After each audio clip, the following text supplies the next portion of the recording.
म्हणजे एकाने केलं म्हणून आपण करायचं, आपण केलं म्हणून तिसऱ्याने करायचं.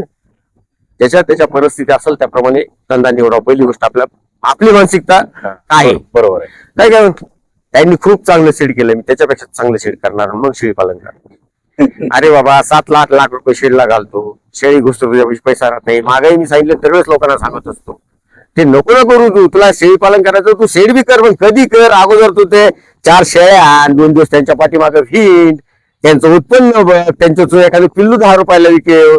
मग तुझ्या लक्षात येईल की आपण पैसे किती गुंतवले, मेहनत किती केली, राहिले किती. मग तुझ्या जर लक्षात आलं की मी आता मी जर 10 शेळ्या आणल्या तर मला एवढे पैसे राहतील, मग त्याच्यात 50 घ्या, मग तू शेडच्या नाती लाग, मग शेड कर.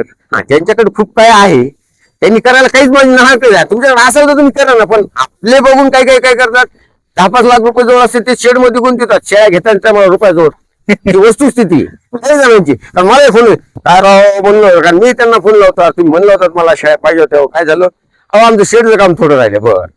बरं तेच फोन लावणार असं. आता आपले व्हिडिओ होतात, गाडी आली की ह्यावेळेसचा माल खूप चांगला आहे म्हणलं, तुम्ही मागच्या वेळेस फोन केला हो ना, आता शेडचं काम झालं हो, पण थोडा पैशाची अडचण आहे. शेड किती बांधणार आहे? 6.5 लाख रुपये गेले शेडला.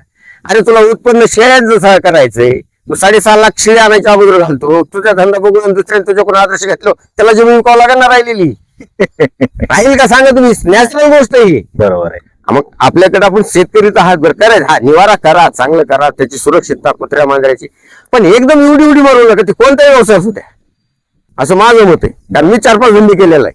बरोबर आहे. पण त्याच्यामध्ये गेलं मग तुम्ही थोडं करा, एकदा तुम्हाला वाटलं तर खरा तुम्ही एवढं. आता माझं एवढं मोठं चालतंय. माझ्या सरासरी महिन्यामध्ये 100 शेळी विकते आता माझी. सरासरी 100 शेळी गॅरंटीने विकते मी. एका दिवसात माझं मोठं शेड करू शकतो. तुला तुम्ही म्हटलं माझ्या गाईचा गोटाचा जलसा घ्यायचा, त्याला जाळी मारलेली. मला शेडवरती तर 6 लाखाचं शेड बांधलं मी, तर माझ्या मला काय ते 6 लाखाचं उत्पन्न मिळणार. माझं आता चालू आहे ना, मग त्या 6 लाखाचं मी माझ्या शेळ्या वाटवीत जाऊ काय शेड बांधत बसतो. धंदा माझा फायदा कुठे आहे?